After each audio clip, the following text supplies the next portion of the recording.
me han pedido que yo hable sobre el futuro de México y cómo lo veo. Y yo siempre pienso, a pesar de que dicen que el pasado no existe y el futuro tampoco, sino nada más nuestro tránsito por la tierra, yo siempre he dicho que para poder entender el futuro tienes que ver al pasado. Y quiero exponerles el por qué creo que no hay casualidades del presente que estamos viviendo y de lo que promete para el futuro de México. Lo que yo afirmo es que cada ciclo de liderazgo presidencial de México ha marcado enseñanzas, porque toda la enseñanza es a prueba de errores cometidos en el pasado. No hay satanizaciones de presidentes, que estoy segura que todos quisieron hacer algo bien por nuestro país. Y quiero referirme desde entonces al periodo estabilizador que marca los 40 hasta los 70, a donde México tuvo un crecimiento sostenido importante de cerca del 7% en promedio anual. Básicamente es un periodo marcado por una gran alianza de los empresarios con el gobierno. Es el periodo de los grandes empresarios mexicanos, los grandes grupos económicos en asociación con el gobierno. ¿Qué nos deja esa enseñanza? Que la asociación de empresarios con el gobierno genera una gran desigualdad. Según Adam Smith, lo que él dice es que podemos aprovechar que la realización personal de hacer productos que le hagan bien a la gente resulta en una asociación entre el empresario y la economía, porque en esa competencia se generan cada vez precios más bajos generados por la tecnología y por lo tanto se genera bienestar. Cada vez la gente, el mercado interno, tiene más posibilidades de adquisición porque los precios van bajando cada vez más. Ese es el sueño del liberalismo. Sin embargo, advierte que aguas, cuidado con la asociación público-privada que puede prestarse a colusiones entre algunos empresarios que utilizan al gobierno para sus asuntos personales. Y en ese momento se crean los grandes monopolios y se acaba el bienestar que produce el liberalismo. Entonces, eso resulta en una gran desigualdad que puede venir a contaminar la paz social. Y eso lo podemos ver en dos periodos de México. En 1970, cuando el advenimiento de un presidente de un partido totalmente monopolista, ese partido decide que hay que corregir las cosas, que hay que arreglarlas por el lado de cuidar a la gente, y escogen como nuestro líder a un presidente que hoy me entero, con nuestro rector, que es posible que sea uno de los presidentes más importantes de México. Su misión, yo lo recuerdo de chiquita, su misión era justamente apoyar a una mejor distribución del ingreso, y su objetivo y su objeto y su enfoque fue grandes obras de infraestructura para el bienestar de los mexicanos. Fue el que creó Cancún, fue el que creó las grandes presas. Es el último presidente antes de López Obrador que genera este grandiosismo mexicano con sueños importantísimos de que México se convirtiera en una potencia mundial. Desafortunadamente allí yo contengo que el presidente cometió un error importantísimo, que fue incurrir en una importantísima deuda internacional que provocó la catástrofe del 76, y que después viene una época de gran auge del petróleo mexicano, a donde se malgasta el patrimonio del país. Porque yo creo, si leen mi libro, que la escasez es la mejor aliada que tenemos para salir adelante. Y por el contrario, el derroche, la abundancia, nos hace flojos, nos hace corruptos, nos hace descuidados en el manejo del dinero que no nos costó. Y eso fue el problema que tuvimos con la época de López Portillo. Posteriormente se viene a una época a donde el mismo partido se arrepiente y dice, hay que corregir todo esto, porque lo que estaba sucediendo en ese momento es que estábamos entrando a un fenómeno como el de Argentina, a donde teníamos grandes booms, pero grandes caídas cada sexenio, a donde los mexicanos nos acostumbramos a que cada fin de sexenio había una gran devaluación y un gran problema. Entonces, escogen como su líder a un presidente administrador, modesto, tranquilo, cero grandes pensamientos y grandes sueños, que fue el licenciado de la Madrid. Sin embargo, posteriormente, el mismo partido se da cuenta que el licenciado de la Madrid no pudo contener la inflación ni la gran desconfianza de los mercados que se habían generado desde el 1970, cuando resulta el problema de las grandes devaluaciones. Los mercados se quedaron desconfiados de México y se los voy a probar numéricamente. Entonces, lo que sucedió allí fue que dijeron, no, ni tanto que quema el santo, ni tanto que no era el hombre, necesitamos a un buen administrador, y entra en la época la gran tecnocracia mexicana dirigida por Carlos Salinas de Gortari, a donde tenemos a un gran visionario que piensa en un tratado de libre comercio, que ve cómo las empresas que se habían nacionalizado eran unas empresas gordas que nada más le generaban problemas al erario, y se fue a privatizar, para mí que a ultranza, demasiado exageradamente, y en esa privatización también hubo grandes problemas de cochupos, porque se vendían a los grandes empresarios otra vez la gran asociación público-privada, que hasta ahorita estamos corrigiendo con problemas severos de corrupción, y se privatizaron los ferrocarriles nacionales, se privatizó la banca, se privatizaron todas las grandes empresas a precios muy bajitos y subsidiados, yo diría, a costa del gobierno. Entonces, vuelve a caer México en esa asociación público-privada tan molesta y tan deleznable, que alcanza su gran auge con Enrique Peña Nieto, donde todos los mexicanos estábamos asqueados de la corrupción en México, con grandes desigualdades, otra vez repitiendo los 40s. Entonces, no les extrañe que este presidente es la suma de las enseñanzas del pasado. Es un presidente que sabe que los déficits no funcionan.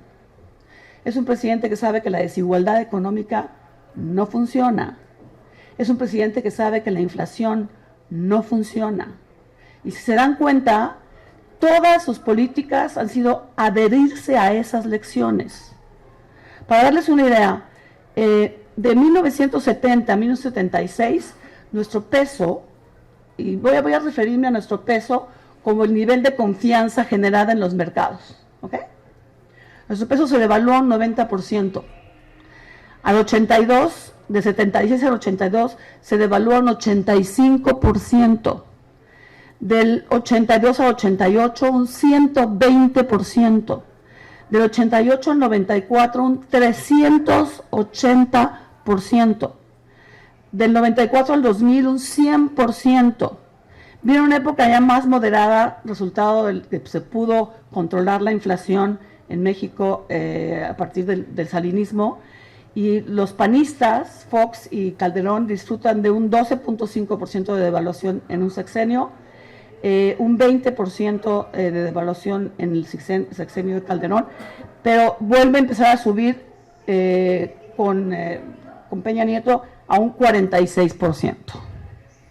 Si esto lo asimilamos como prueba de la confianza de los mercados, ¿por qué les digo esto?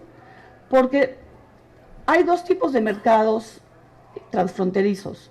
Un mercado es el mercado de capitales golondrinos, que se dedican a especular con las monedas.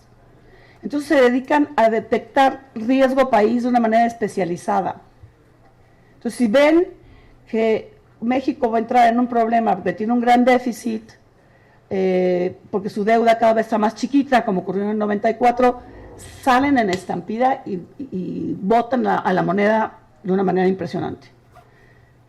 Y esto está reflejado en las grandes devaluaciones, porque durante un tiempo quisimos contener y controlar la moneda, y el haberlo soltado es porque no podíamos más, porque habíamos perdido las reservas, y no había manera de no soltarla, ¿no? Y ahorita les quiero decir que del 2018 al 2023 tenemos una devaluación de 0. ¿Eso qué quiere decir? O sea, ¿qué están viendo los mercados para tenernos esa confianza del 18 para el 23? Y les voy a citar una serie de puntos que están viendo los mercados con la promesa de que ustedes me prometan que los van a ver como oportunidades para ustedes. ¿Ok? En primer lugar, yo siento que el manejo de las finanzas públicas les da mucha tranquilidad. Porque ven a un presidente agarrado y aferrado a no endeudar al país en términos del PIB. O sea, nominales sí se sube, pero con respecto al Producto Interno Bruto no sube. Vino la crisis del COVID y todo el mundo nos criticó por haber sido el único país que no endeudó al país para salvar a las empresas. Y el presidente dijo, no, ya aprendí yo en la historia, hagan de cuenta que es el sumum de todas las enseñanzas, ya aprendí yo en la historia que los déficits nos llevan después a probabilidad que no podemos pagarlos y vienen las grandes devaluaciones y la gran inestabilidad. Acuérdense, los mercados miden los países por su nivel de riesgo, ¿ok? Y el nivel de riesgo es la volatilidad en nuestra moneda, ¿ok? Entonces, si estás viendo la historia de lo que te estoy diciendo, 96%, 100%, luego sube y luego baja y luego sube y luego baja, es un país muy riesgoso, ¿de acuerdo? Sin embargo, ahorita le están apostando a que va a ser un país menos volátil, ¿de acuerdo? ¿Por qué? Porque están viendo que la nueva transición mexicana, que ojalá y nos dure mucho tiempo en manos de cualquier partido, ¿sí? Está agarrada de no endeudarse, más que nunca, ¿no? Entonces, bueno, estamos viendo en México con una disciplina fiscal importante, que creemos que va a mantenerse en manos de cualquier partido, ¿no? Y por lo tanto podemos creer más en México y vengan los capitales y vengan las inversiones, ¿ok? En segundo lugar, está ocurriendo un cambio estructural importantísimo que estaba platicando con su rector hace ratito, que el COVID le dejó a los Estados Unidos, que es uno de los principales consumidores del mundo, la experiencia de que lejos es malo. O sea, China, que era su principal proveedor, ya no es confiable, está muy lejos. Entonces está habiendo una sustitución de importaciones de China hacia México. Es un fenómeno que se llama nearshoring, seguramente ustedes lo han estado viendo mucho en el periódico, ¿no? Tenemos 2 años seguidos de crecimiento de inversión extranjera directa del 10%. ¿Qué están viendo? Pues están viendo que se van a venir a instalar aquí a producir lo que antes China producía y ahora los mexicanos, los gringos se voltean y le dicen, hola México, yo necesito chips, necesito esto, necesito conductores, ¿no? Y las empresas productoras están viniéndose para acá. Y para Tijuana en particular, lo platicaba yo con su rector, es un momento importantísimo, porque obviamente mientras más cercanos estemos al mercado americano, más empresas vamos a poder atraer del nearshoring. Y es un problema de política económica de Tijuana, tener la infraestructura lista para que vengan las empresas a seguirse instalando aquí para el beneficio de la economía de Tijuana. Lo estábamos platicando con su rector. Otro punto importantísimo es que con el Tratado de Libre Comercio nosotros establecimos algo que se llamaba contenido nacional. Es decir, era aproximadamente en promedio que los productos que podían gozar de libre intercambio tenían que tener el 60% de contenido nacional y un 40% de contenido de importación de otros países. Y resulta que ahora te dicen no. En el TEMEC le subieron la barda a un 75% en promedio. Eso quiere decir, otra vez, que tanto las empresas del nearshoring para que sustituyan a productos del exterior, como empresas que producían como importaciones que las empresas que exportan necesitan, tienen que producirse en México. Y esto es una gran oportunidad, el tema de las cadenas productivas. Es decir, lo que China mandaba era la última escalón de la necesidad del armado de los aviones, de los automóviles, de las televisiones, era la cosa más chiquita. Y tenemos que lograr, con ustedes, que son esta generación, que esa cadena se fortalezca en México. Yo estoy tratando ahorita de armar un gran pacto internacional a donde los bancos de inversión, los bancos de desarrollo, como el Banco Interamericano de Desarrollo, como el Banco Mundial, financien el establecimiento de estas pequeñas chiquitas a costa o pagándose con las compras de las empresas grandotas. No sé si me explique. Esa es una gran oportunidad para ustedes. Y los únicos que lo van a poder hacer son ustedes, provocándolo.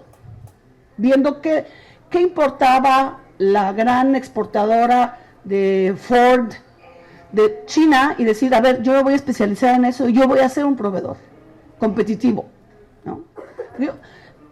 A mí siempre me van a escuchar en términos de emprendimiento. Yo creo que la salida de México y el futuro de México son los emprendedores. Y todo lo que les estoy diciendo a ustedes es emprendimiento.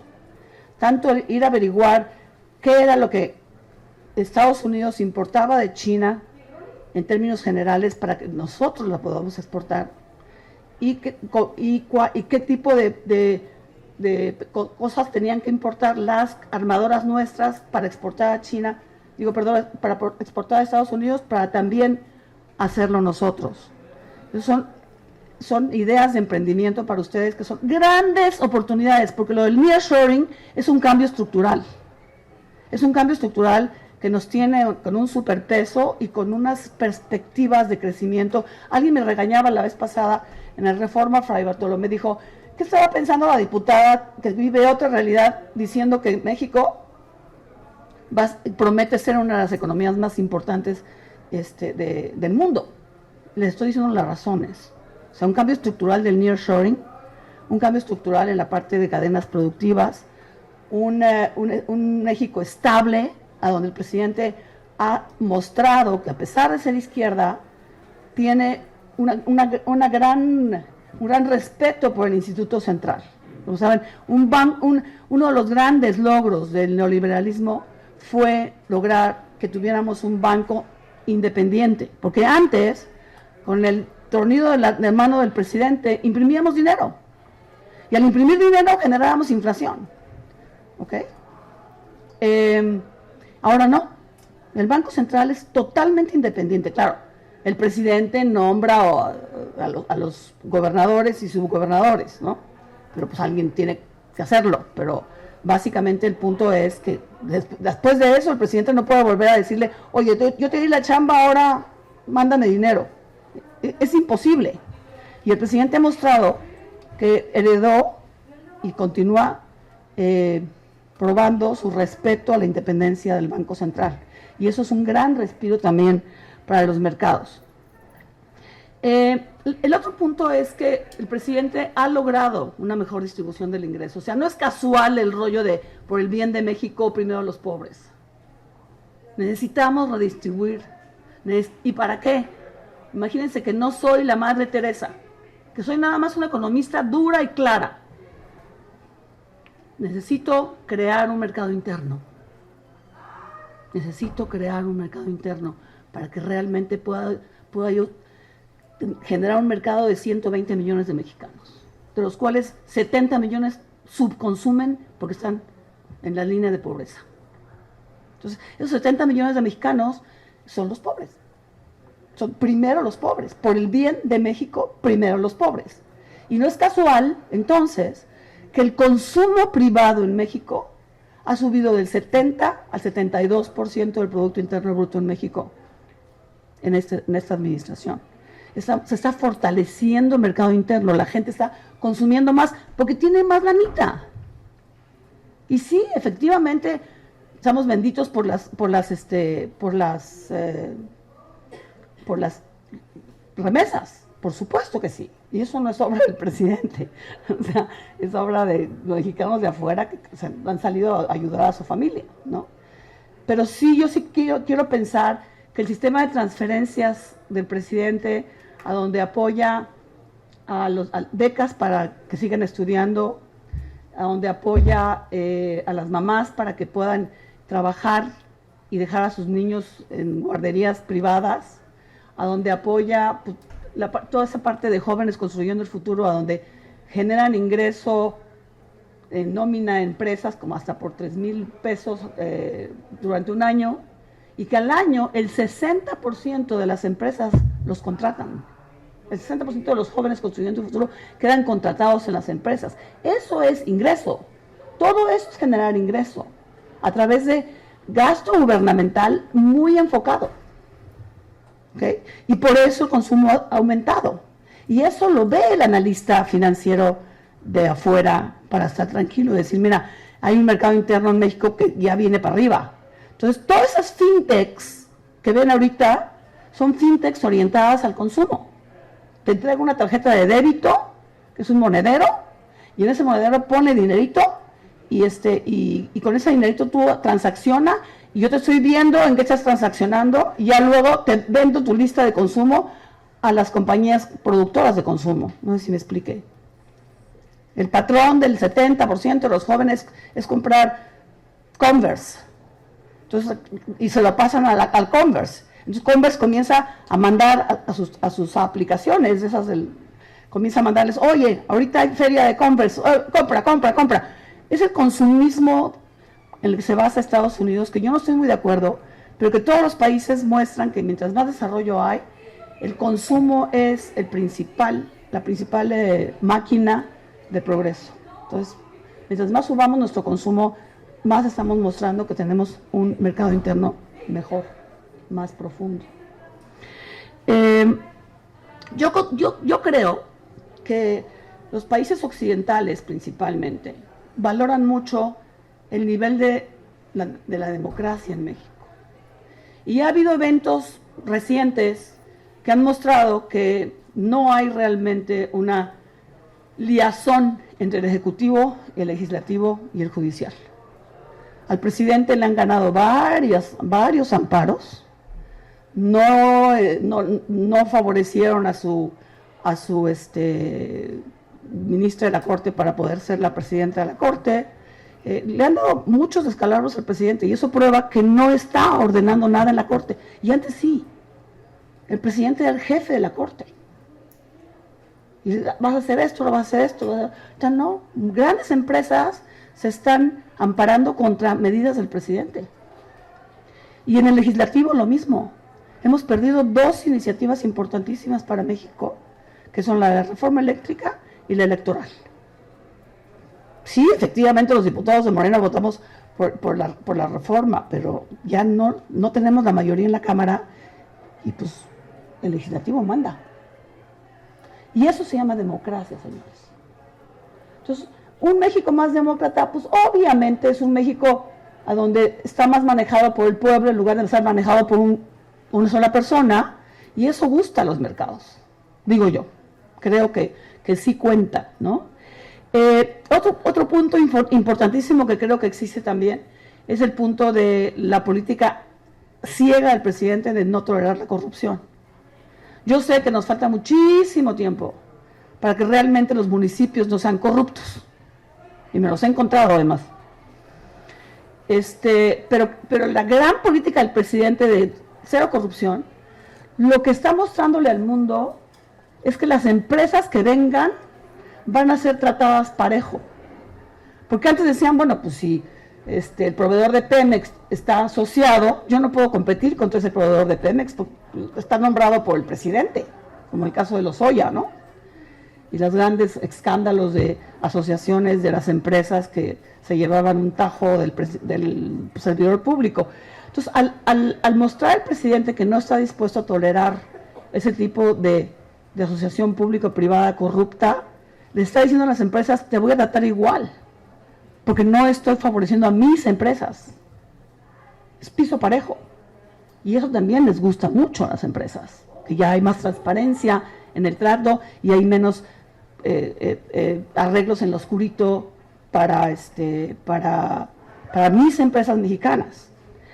El otro punto que creo que sí definitivamente ha sido también muy nuevo, muy novedoso, muy criticado, pero que les gusta también a los analistas.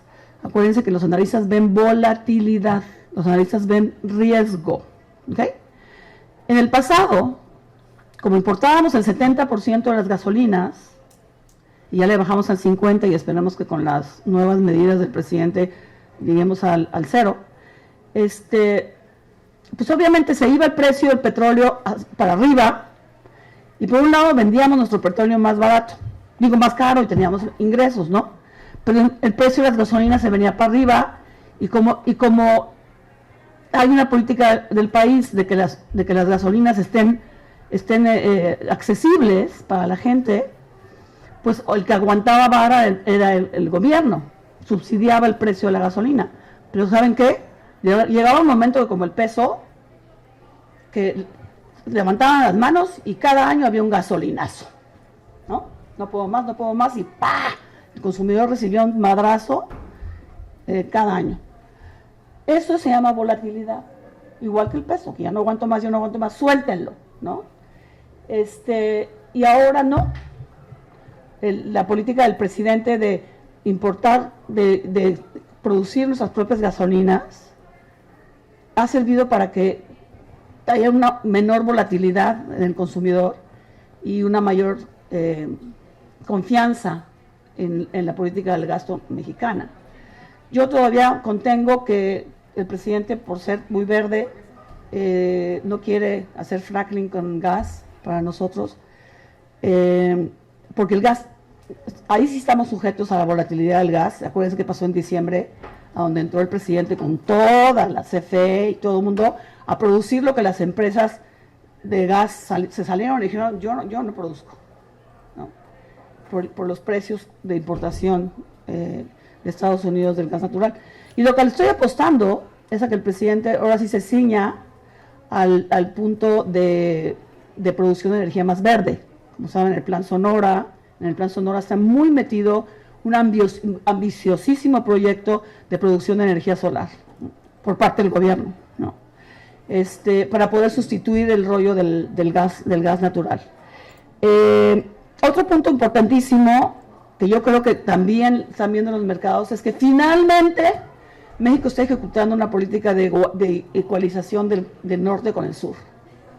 O sea, el Tren Maya no es casualidad, es la visión del presidente, y estoy haciendo changuitos porque le vaya bien, de elevar el nivel de ingresos y productividad de la gente de la península. El transísmico también, el Dos Bocas también, todo, si se dan cuenta, es el sureste. Los economistas habíamos dicho esto desde hace, ¿les gusta 20 años? Hay tratados importantísimos que dicen el sur también importa, infraestructura para el sur. Y todo eso lo que hace es que eleva la productividad de la mano de obra. ¿De acuerdo? ¿Por qué? Porque acuérdense que para un nivel de mano de obra, un aumento en el capital aumenta la productividad de la mano de obra, dado un nivel de mano de obra. Entonces, si tienes un nivel de mano de obra de 100 personas y le metes un punto de capital, obviamente la productividad por cambio tecnológico aumenta. Entonces le estamos apostando a eso, a que la productividad de la mano de obra en el sureste equilibre y obviamente como producto colateral el ingreso de la gente del sureste equilibre. Yo vengo de un estado que verdaderamente es desastroso el estado en que está. O sea, la intermediación del gasto público. Chiapas cuando entró el zapatismo se asustaron tanto que le triplicaron el presupuesto. Bueno, Chiapas del zapatismo para acá ha venido perdiendo Producto Interno Bruto. Es el único estado que ha venido perdiendo Producto Interno Bruto con respecto del resto del país en su participación del PIB nacional y en términos nominales también. Y básicamente lo que nos está diciendo es que toda la intermediación que se hizo de los recursos que se mandaron a Chiapas, que se triplicaron, valió gorro, se fue a manos privadas, a funcionarios corruptos. Entonces, lo que el presidente está haciendo es desintermediando todo eso y haciéndolo a nivel federal. Como lo está haciendo también, en otra parte que yo sí creo que nos califica como ya aspiracionistas a ser un país de primer nivel, que es básicamente la política de bienestar del presidente. Cuando él me invitó a participar con él, yo le pedí que quería irme de diputada federal y me dijo, ¿por qué? Le dije, porque veo que traes un programa de bienestar muy importante y que el presidente Zapatero de España, en una cena privada, me dijo, mi única cooperación al futuro de España fue haber dejado un mejor sistema de seguridad social. O sea, en inglés se llama welfare state. Lo inventaron los ingleses. ¿Y qué es esto? Esto es básicamente que los impuestos que me pagas, yo los distribuyo para dar un servicio igual a todos. ¿Cuál es el más básico? Salud, educación, igual para todos, acceso. Yo pienso que el presidente también está pensando en energía, salud, educación, energía, el programa de adultos mayores, retiro para todos, acceso al retiro para todos. Y esos son signos de un welfare state. Y en la parte de salud, la manera en que lo está haciendo es quitándoles a los estados la administración de la salud y dándoselas a un sistema centralizado que sabe más, que es el IMSS Bienestar. Entonces, yo también creo que esas aspiraciones de México, reflejadas en las políticas de su líder, también están diciendo, México se está posicionando. Y si a eso le ponen que la cercanía con Estados Unidos, el presidente insiste en haber respetado a ultranza el Tratado de Libre Comercio, y lo cacarea todo el tiempo de que tenemos que ser un bloque comercial fuerte, que produzcamos todo lo que consumimos a nivel bloque, todo eso también está gustando a los mercados. Entonces, ¿qué estoy viendo? Lo que estoy viendo es que vamos a tener un cambio tecnológico muy importante a través de capacitarnos de todas aquellas cosas que se producían en China y ahora se van a producir en México. Depende de ustedes. Depende de la iniciativa de ustedes. Estoy viendo que va a haber un cambio tecnológico importante y por lo tanto yo creo que va a haber una inversión importante. Y al haber una inversión importante, obviamente el crecimiento de México va a ser mejor. A lo único que le pido a Diosito que no vuelva a pasar es que ese crecimiento no se vuelva a concentrar y vuelva a atentar la asociación de empresas grandotas con el Estado en actos de corrupción. Es por eso que yo ahora estoy muy comprometida con la continuidad de alguien que pueda hacer esto, que para mi gusto, perdón, esto no es comercial, es la señora Claudia Sheinbaum, porque es la que más se parece a esa obsesión del presidente de haber aprendido de nuestros errores del pasado para concentrarlos en que en el futuro tengamos un futuro mejor. Y yo sí creo que tenemos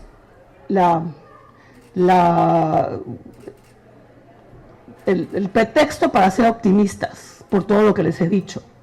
Pero sí quiero pedirles a ustedes, jóvenes, que se apoderen de esa se empoderen de ese futuro, porque ustedes son nuestro futuro. ¿Ok? Esa es mi visión de México en el futuro. Muchas gracias.